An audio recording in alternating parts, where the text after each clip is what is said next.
Can liberation be attained through joy and not renunciation or intense austerities?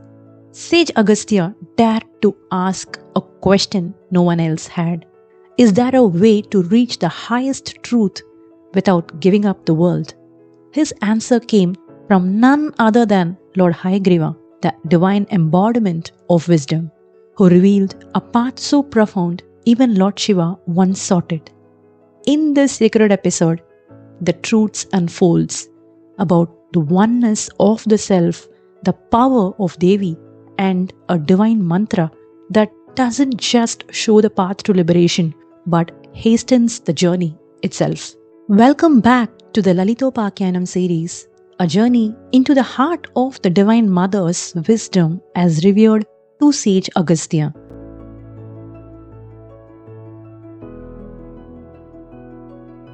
In Part 1, we saw how Sage Agastya's compassion led to seek a path where all beings could attain mukti through Bhoga without intense austerity. Now, in this second chapter, Lord Hayagriva begins his profound teaching, unveiling the essence of the self and the mystery of Sat and Chit and the supreme power of Devi, Lalitha Tripura Sundari or Rajarajeshwari, the very consciousness that breathes life into the universe.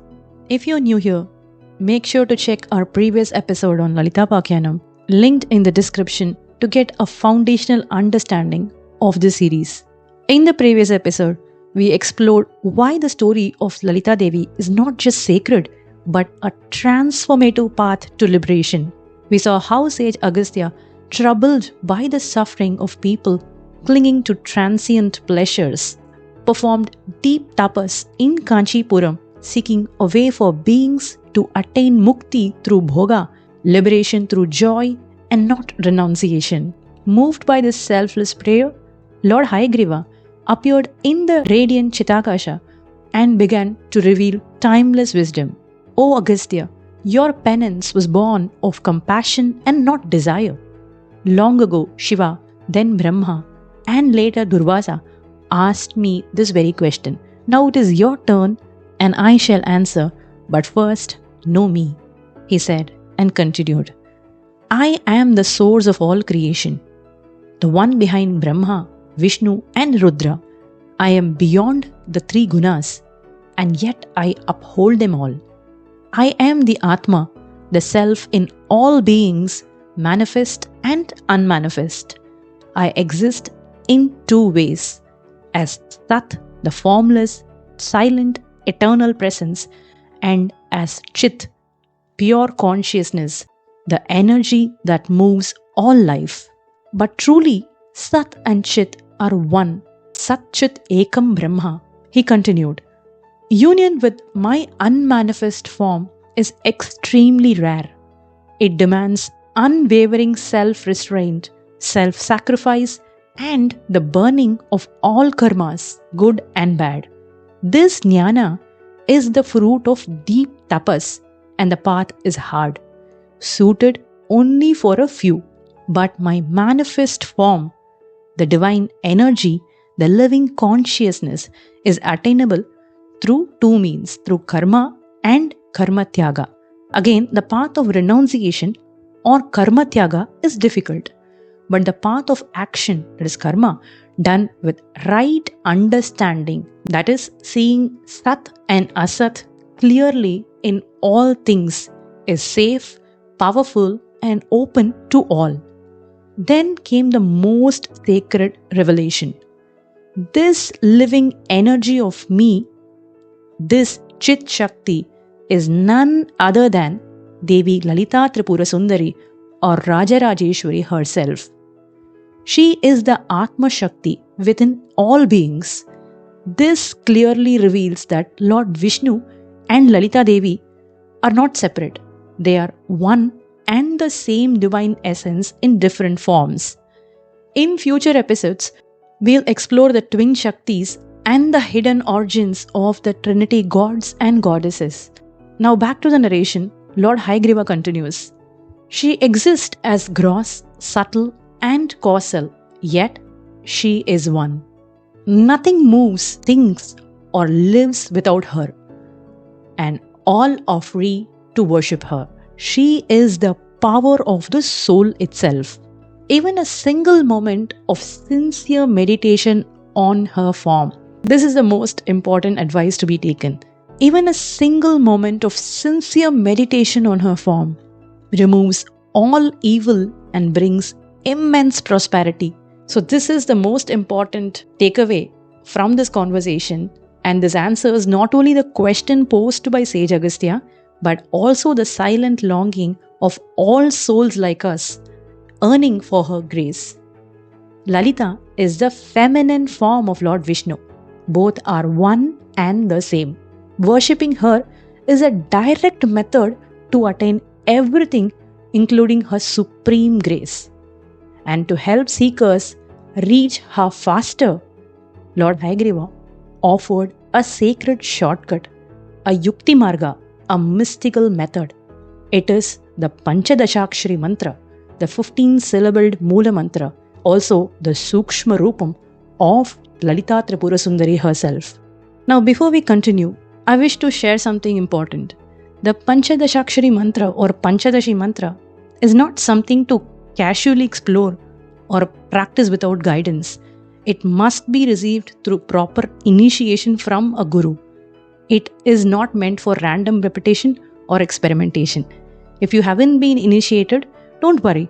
Simply listening to or sincerely chanting the Lalita Sahasranamam is itself a powerful practice. Over time, if you remain devoted and steadfast, Devi herself will guide you towards the next steps, including this mantra, in her own time. Please don't chase the mantra or guru. Instead, surrender to her grace. Let the path unfold naturally. I say this from my personal experience. After years of reciting Lalita Sahasranama with no expectation, she gently guided me towards this initiation. When the time was right, trust in her. She knows the perfect moment to call you closer. And this mantra itself has 3 quotas, which probably we will discuss in the future episodes. Now coming back to the story, as he revealed this sacred mantra, Lord Hayagriva declared that this purifies the soul and awakens the realization of Atma-Jnana, the oneness of all existence. He blessed Agastya, urging him to spread this sacred knowledge across the 3 worlds. Humbled and in awe, sage Agastya bowed deeply, then asked one final question.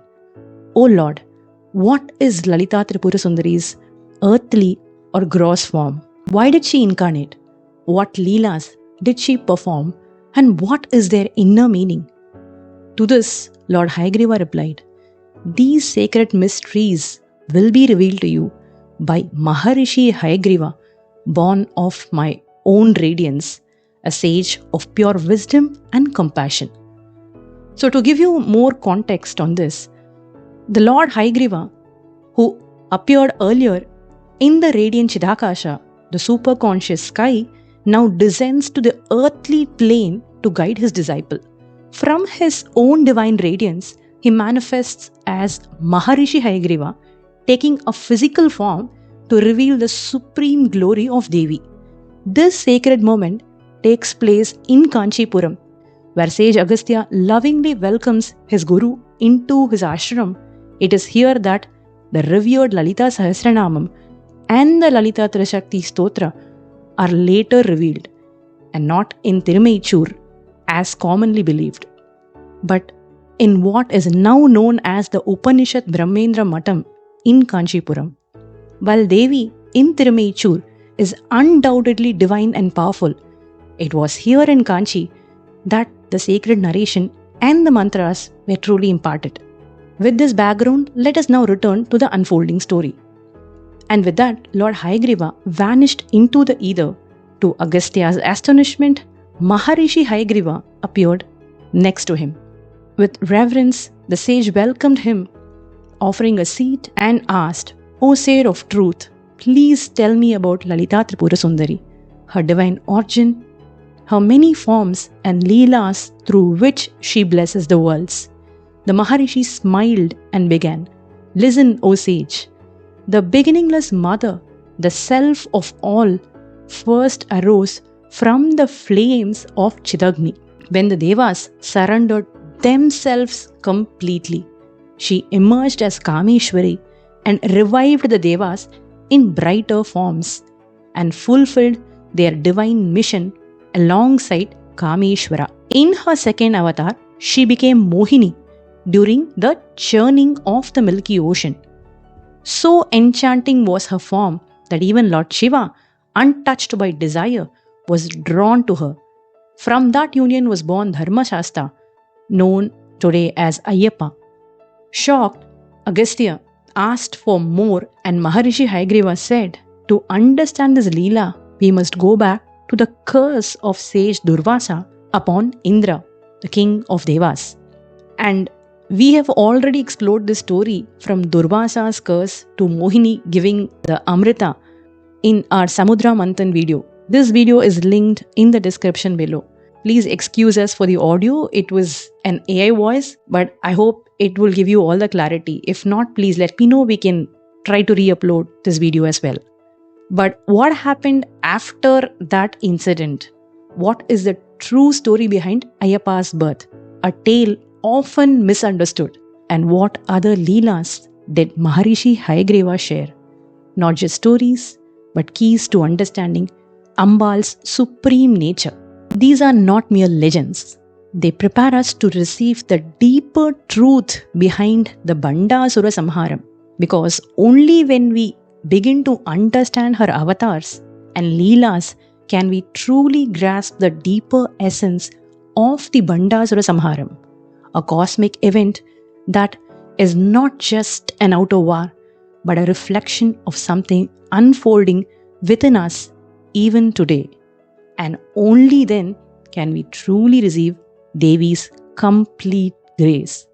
In the next episode, we uncover the deeper meaning behind Lord Ayyappa's birth, exploring hidden Leelas now that we know Mohini is none other than Ambal herself, and move one step closer to Lalita's greatest act, the Bandasura Samharam. Don't miss it. Before we end, a quick note for those who've been following our esoteric explanations of the Lalita Sahasranama. We've started sharing those insights on our Instagram, and your positive feedback has been truly heartwarming. If you haven't explored them yet, do check it out. The link is in the description. For those who've requested the same content here on YouTube, please give us some more time. We are working on ways to bring it to you in the best possible way. There's a lot I wish to share, but with limited time and energy and a deep commitment to not compromising my sadhana, it's a balancing act. Thank you all for your support, patience and understanding. If this video added any value to you, please support this journey by giving it a like and sharing it with the fellow seekers. And of course, subscribing to stay connected on the sacred path. In the Lalita Sahasranama, so many names shine with grace and power.